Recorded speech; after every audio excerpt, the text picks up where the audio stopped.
Harness Players Podcast back on In the Money Media. I am growing more insane by the day, but I also go by Ray Cotolo. And I'm joined as always here on the Harness Players Podcast by my trusty cohort, Mr. Mikee P, Michael J. Prebozy. No one really knows what the A and J. I mean, the J comes before the A. You have this weird thing about it being silent that you don't even think you want to put it in on your license, your registration, on all of your important documents that you're going to need in the coming months. But we're here to focus on something a little bit more chipper. The opening night, I guess, is probably a more appropriate term for Century Mile. 6:15 p.m. post time Mountain, the first race goes. That means, Mike, for us East Coasters, this is going to be getting started right around the time that SVU starts rolling. I don't watch SVU, but what I do watch is I guess, Western Canadian harness racing. And we're back to Century Mile now. So Century Down's done. Unfortunately, Fraser is not coming back to us. So got some Century Mile kicking back up for you. Some big fields, hopefully some nice pulls. And, some sequences that we can dig into. I do think that this is an excellent sequence that if you can catch it, which is not easy, if you can catch it, you can make some money. Yeah, and Century Mile is enigmatic purely because you get these Alberta horses, which, I mean, we're not going to be rude in saying this, but also we're going to acknowledge the truth. These aren't your horses racing at the Meadowlands. These aren't your horses racing at Mohawk. These are, for the most part, lower class, cheaper horses, but they're racing over this huge track. Century Mile has one of the longest stretches in North America, and that is what to me makes this a fairly compelling product, because a lot of times when you have these horses that can be pretty inconsistent and you throw them into the Wild West of trying to just stay straight for as long as possible, you can really get some strange outcomes, some profitable outcomes, but it comes back to the exact thing you said. If you can catch it. Let's dive right in. We're going to be focusing on some real late night action.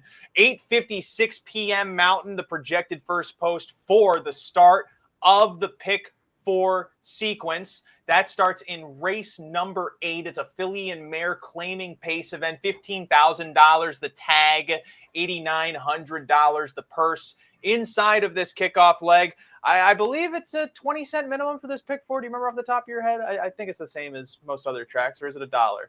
Yeah, I'm 20-cent minimums at Century Mile, I believe. I know Century Downs has taller minimums, which obviously very favorable for the horse player. But 20-cent minimum, some people like. Obviously, I would be playing it for a higher multiple here in this late Pick 4. And we have a lot of races tonight. We have 11 going. So you're going to have plenty of time to kind of see how the track is playing as they got back to Century Mile. And, for people that like mile track racing, you don't have to deal with the half mile type problems where horses, kind of get stuck in, shuffled. You mentioned a long stretch. Well, horses can get out. If you're the best, you should be able to navigate that mile track. And that certainly is a positive for a lot of these. I think that the 9 Goodbye See You Later is a horse that I'm interested in, especially off a drop in here. 3-1 morning line. Outside post, yes, but this horse has plenty of class, has made money this year. If you look, I mean, this horse has made $85,000 so far this season. So I do think that this one gets this drop. And there's a lot of horses coming in from claimers. You have a couple 3-year-old fillies in here that have made money, but that's certainly a step up in class. Anything that's going to drop from the preferreds here into this condition is going to be tough. And I do think that if you look back, this horse is fine over the mile track. You get the outside post, should help the price. So I think is a definite must use and an A for me in this race. But I could see the 7 also. CF Saving Grace has been racing very well. Certainly is in form, has come up the condition ladder. And those numbers are 3, 4, 6 type races, shows speed. It's just sharp right now, and I think it's going to be forward. You got Dave Kelly and the bikes, and one of the top trainers and drivers here on these circuits. So those would be probably my first. I think those 2 would be the ones I would want to try to get this Pick 4 kicked off with. Yeah, I think the board is going to play much differently than the morning line of this race, since Rise and Star is 9 to 5. By probably just because of all the ones on the page.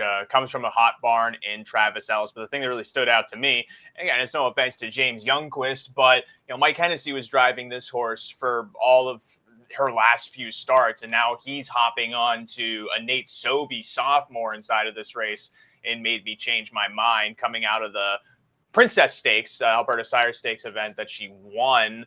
I know you probably wouldn't be on a type like this because it's a 3-year-old against older, but for me, I'm kind of seeing that it's later in the season. She seems to be in form coming to the mile track, gets a good draw. I see some appeal if Made Me Change My Mind is maybe, like a third or fourth choice in the betting fray. Goodbye, see you later on the class. I always just have a hard time on class drops like this. Picks up Terry Kaufman. I don't really have too good of a read on what he brings to the table inside of the sulky. Probably doesn't really matter at the end of the day, but I don't buy that 3-1 morning line. I feel like that horse could probably be a huge favorite. So I might lean 5. I definitely do agree on the 7 CF Saving Grace. It's kind of tricky to read those track on 2 lines. I think through the card, you'll get a sense of how either overbet or underbet these horses are. Because if you remember, Mike, a few shows ago when we had Murray Slough on, he mentioned that they hand time the fractions of that track. The final time's the only thing that's done by the teletimer. So there's some liberties potentially in these final quarters and things like that may be flashier or not when they go to a track like Century Mile. CF Saving Grace, either way, seems to really like racing on the mile track, can trip out. Those are all benefits, I feel like, inside of a race like this. So I'd probably be 5-7. Again, I understand the 9. Don't make me talk you off the 9 because I'm being stubborn on a class dropper. But I proceed with caution, especially if she ends up being like 4-5 inside of this race, given the class drop. She does like to win, though. She's had 14 wins the last 2 years. I mean, so you can't fault that record there. She's, puts herself in the mix, and she likes to win races. So that's one thing. And certainly 24 starts last year, 24 this year. So consistent performer, shows up a lot, gets that drop. When horses like this drop, I'm more interested because this is the horse that kind of makes their bread in these kind of condition races. And then maybe not quite up to that preferred level, but whenever you get that drop, it's all systems go. It's certainly whiplash then when you go to the second leg of this pick 4, race number 9. How about some horses that are very, very scared to win? Looking down this page, and again, thinking about just the mechanics of how Century Mile works, there are a lot of horses in this field that come that final quarter of a mile, they're just kind of sputtering their wheels. I believe did you catch Disco Dancer in that August 27th race when he was 17-1, or am I making that up? Yes. Yes, and that was a race I remember we were talking about just being completely open, but I guess first things first to lead you in. You liked him then, was kind of even at the track on 2. Do you think that maybe this horse is probably going to be overbet on the move to Century Mile? Yeah, maybe a little bit, but I do think that this one plays pretty well in this race, especially if it can be more forward. Again, if you look at this race, it's interesting. All straight 3-year-olds, 9 horses, all 3 years old that show up in this race, and it's numbers of 2, it's 10 claimers. This is pretty much the bottom level here for these types. So the races can be wide open, but I do think that the 5 Disco Dancer is in a little better form than most of these, especially if you look back to that August 27th line from that 9-hole there at Century Downs, showed up with a win. And then, last time, yes, the line doesn't look favorable, but that kick home 27-3 there. Kelly Hort back on, you get the right post. I do think should be forward again, and maybe he's just going a little better than most of these right now. The 7 will take money, though. Outlaw, perfect timing. Just very limited starts, and the 2 starts that this horse has had have been solid. I mean, debuted with a 3rd-place finish and finished up in that final quarter to be 3rd, and then a speed win there at track on 2 of September the 10th. I would imagine this horse will be sub-even money in this race, but hard to fault the form so far. Definitely underexposed compared to most of the other ones in this race. I can see the 2 also, Seesaw Dale. Now, this one, again, these are all the horses that are very low on morning lines that are racing better than most of the other ones. Has shown speed, has had tough trips. At least is trying, is going forward in races now, is ultimately tiring a lot of the time, but an inside draw here. Maybe this one trips out compared to some of the others. So I probably would need to use those 3, 2, 5, 7 there. I know it's a little chalky, but one of those 3 wins this race. I can't really use Disco Dancer. And my qualm with Sea Doug Dale, when you look at those lines, this horse just reads to me like a textbook hanger, which maybe on a smaller track you can work out the kinks. Who else do you use, though? Who else do you like? But that's the thing. Like, I still will use the 2, but I I almost want the horse more as a B than an A, because I feel like this horse loses more often than he wins, just given his style. The 7, I think, could be sneakier than we give him credit for, not just because, he's unexposed, but you look at how he raced. The first start, that's a textbook primer line, if you've ever read one. Got a really nice trip, finished strongly, followed that, moving to the bigger track with a win at 1-9 by 3 lengths. Could well be 1-9 held here. I mean, yeah, well held. So like, there's also a part of me that feels like this could be a gotcha race in a way, where if you're spreading, you're probably misallocating the equity on your ticket. You very well could probably just get through on the 7, as disappointing as that might sound. The only horse that price-wise kind of intrigues me is Shady Roan. And part of that's because whenever we go to Century Mile, Dave Kelly, he just really knows how to drive this track. So I always do kind of elevate his horses a little bit. But again, this is one who's coming off of track on 2 times, where the finishes might not necessarily be as strong as they look. But as I mentioned, how these horses kind of sputter at the end, I like that Shady Roan is passing horses. And over that long stretch, depending on what kind of what version of the 7 shows up here, Shady Roan should be able to pick up some kind of piece, maybe even the largest piece if the 7 fully doesn't show up. But I'm being realistic. I think the 7's probably a lone A here. 1 is a B, and probably a solid exotic use inside of this race. I feel like it's probably better to get more creative in the later races, don't you think? It is, and they're big fields. And again, these horses are switching circuits. So, I mean, there's things to, kind of maybe discern from there also. Maybe some horses like a favor some tracks over the others and things like that. The circumstances are different here. So that can lead to prices. That can lead to some surprises there. I understand what you're saying here on the 7. I was more, you get this level of horse, the fact that they show up here and this horse has raced well so far. It's natural progression, but to take 1-9 shots on these 10 claimers, numbers of 2 types, I think is a very risky proposition. And again, I understand that too. Like I said in the first leg, don't fully listen to me if you have different instincts. But if I'm right, I'm right. Let's move on to the third leg, race number 10. Speaking of getting creative, Mike, we could be confronted with another strong favorite in the 6, Titanic Hanover. This one here from Mike Hennessy and Justin Curry. Getting back on Lasix. Given how these first 2 legs have gone, are you more inclined to use, or are you more inclined to try and beat? I mean, the problem is that this one was claimed for 10,000 on August the 23rd, and look at the races since. I mean, they stepped up off of that and raced very well on the front, and then tried a big stakes race, and I'm sure they probably had that in mind. And the horse was favored in there and was sent forward, now ultimately tired, but now gets back with the friends here, back to that 10 claiming level. I think is going to be tough to beat. Now it's amazing. Carvin Credit found a couple wins there. I mean, that horse was 1 for 23. The last 2 wins at track on 2 up that record, made him look a little better, but I'm not sure that I want him in here. I just think Titanic Hanover is a must use in the race, but as a price, maybe the 8, I'm a Party Boy. You get Nathan Sobey here now. Shows up off a nice big win there at 6.5 lengths, kicking in 27 at track on 2 on September the 14th. This one's sharp. I mean, it's been in the exacta the last 6 starts and having a really nice year so far. So this one, I think, could be forward, could be ignored, maybe gets that trip behind Titanic Hanover. I imagine is going to be on the front in this race and is going to be really, probably 1-9, 1-5 in here. Probably needs a trip, but you're definitely going to get separation if you can get I'm a Party Boy down. I think he probably has the best chance to beat the favorite.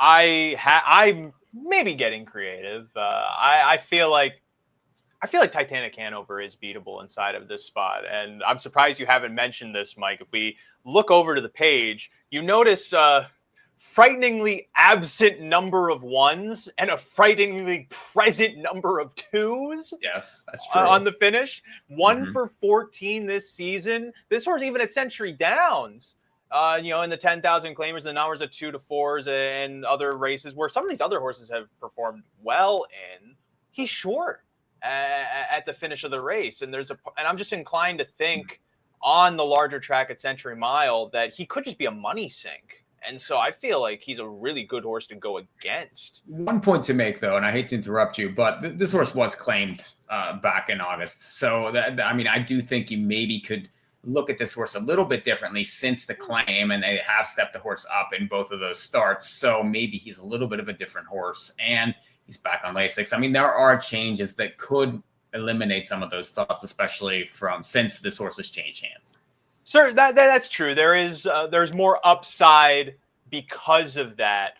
However, just given the short price that he's going to be, I feel like there's value then in potentially underplaying that, just given how the horse has generally performed, even for a good barn in Chris Lancaster. I mean, he's going into a nice stable in Justin Curry, but how many points or whatever term you want to use that's going to level the horse up, I feel probably negligible. I do agree with you on I'm a party boy. Just kind of tough. Again, with him coming from track on 2 to fully transpose those performances to something like even Century Downs or Century Mile, but even at Century Downs in the 10,000 claimers, this horse was good. He was able to go pillar to post. He was able to chase down horses. He just likes to race, and those are the types of horses that you want to bet on. You don't want to bet on horses that once they leave the gate, they want to go home. You want to bet on horses that want to find the winner's circle. And 10 to 1 on the morning line. I don't know if he's going to play as that in the multis, because really it depends on just how sharp the money is inside of the pools. But I feel like he's probably going to provide value no matter what inside of the pick 4 sequence. And I mentioned Dave Kelly again, and I'm showing a bit of my bias here. I do have Jingle in my pocket as a probable horse too, because looking at Century Downs, the horse just closes ground, and I'm just operating in with the thought in mind that horses moving to the longer stretch who have not had an opportunity to close ground could have an opportunity to thrive. Because let's remember what Murray has also told us in our Century Downs shows. Unless you make a 3-wide blitz up the backstretch, you don't gain ground on the turns. You don't close ground at Century Downs. Century Mile has a whole different dynamic at play that could cater to these horses' different racing styles that they weren't able to, that didn't allow them to thrive at Century Downs. And day to 1 on Jingle in my pocket, I think provides some value.